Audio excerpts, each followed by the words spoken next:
তাহলে কি অবশেষে ছুটি মিলল ফাতেমার? দীর্ঘ 1.5 যুগ ধরে যিনি ছিলেন খালেদা জিয়ার ছায়াসঙ্গী, এভার কেয়ার হাসপাতালে খালেদা জিয়ার জীবনের শেষ দিন পর্যন্ত পাশে ছিলেন এই বিশ্বস্ত গৃহকর্মী। তার এই বিদায়ে অন্তরালে কাঁদছেন ফাতেমা।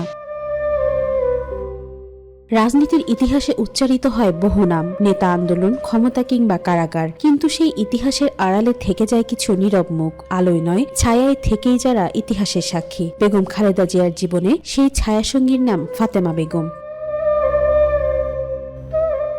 1.5 দশকেরও বেশি সময় ধরে গৃহকর্মীর পরিচয় পেরিয়ে তিনি হয়ে উঠেছিলেন বেগম খালেদা জিয়ার একান্ত সঙ্গী। কারাগারের অন্ধকার, প্রকোষ্ঠ গৃহবন্দিত্বের দীর্ঘদিন, হাসপাতালে নিঃসঙ্গ রাত কিংবা বিদেশ সফরের নীরব করিডোর, সবখানে নিঃশব্দে উপস্থিত ছিলেন ফাতেমা।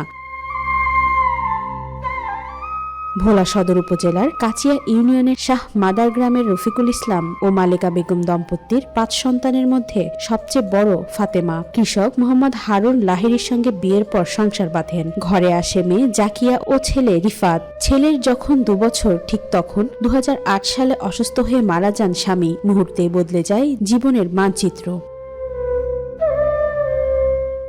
স্বামীর মৃত্যুর পর ছোট 2 সন্তান নিয়ে ফিরে যান বাবা মার ঘরে। মুদি দোকানি বাবার সামান্য আয়ে সংসারের চাহিদা মেটাতে পারছিল না। তখনই জীবনের সবচেয়ে কঠিন সিদ্ধান্ত নিয়ে সন্তানদের গ্রামে রেখে কাজের খোঁজে ঢাকায় পাড়ি জমান ফাতেমা।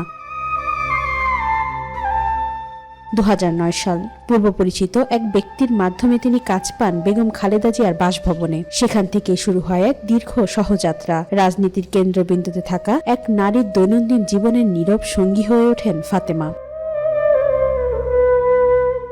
2013 সালের শেষের দিকে মার্চ ফর ডেমোক্রেসি গুলশানের বাসার সামনে বালু ভর্তি ট্রাক দিয়ে অবরুদ্ধ করা হয় বেগম জিয়াকে। ফিরোজার দোরগোড়ায় দাঁড়িয়ে সাংবাদিকদের সামনে কথা বলছেন বেগম জিয়া। পুলিশের চাপে ভার সামলাতে পারছেন না তিনি। ঠিক তখনই দৃশ্যপটে ফাতেমা নীরবে শক্ত করে ধরে রেখেছেন বেগম জিয়ার হাত। ক্যামেরার ফ্রেমে ধরা পড়ে সেই মুহূর্ত।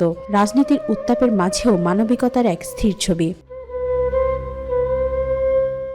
2018 সালের 8 ফেব্রুয়ারি শেখ হাসিনার প্রতিহিংসার শিকারে খালেদা জিয়া কারাগারে যান, নাজিমুদ্দিন রোডের পুরনো জেলখানায়। সেই সময় তার আইনজীবীরা আবেদন করেন গৃহকর্মী ফাতেমা বেগম যেন তার সঙ্গে থাকতে পারেন। আদালতের অনুমতিতে 6 দিন পর ফাতেমা প্রবেশ করে কারাগারে। রাজনৈতিক কোনো পরিচয় ছাড়াই স্বেচ্ছায় তিনি হয়ে ওঠেন কারাবন্দী।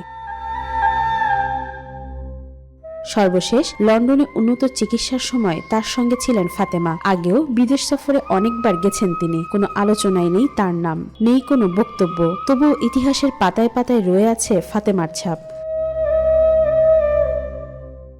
ফাতেমা বেগম প্রমাণ করেছেন সব সম্পর্ক ক্ষমতার নয়, কিছু সম্পর্ক শুধু দায়িত্ব আর মানবিকতার। রাজনীতির কলহলের ভিড়ে তিনি এক নীরব নাম, কিন্তু সেই নীরবতাই তাকে আলাদা করে চিহ্নিত করে।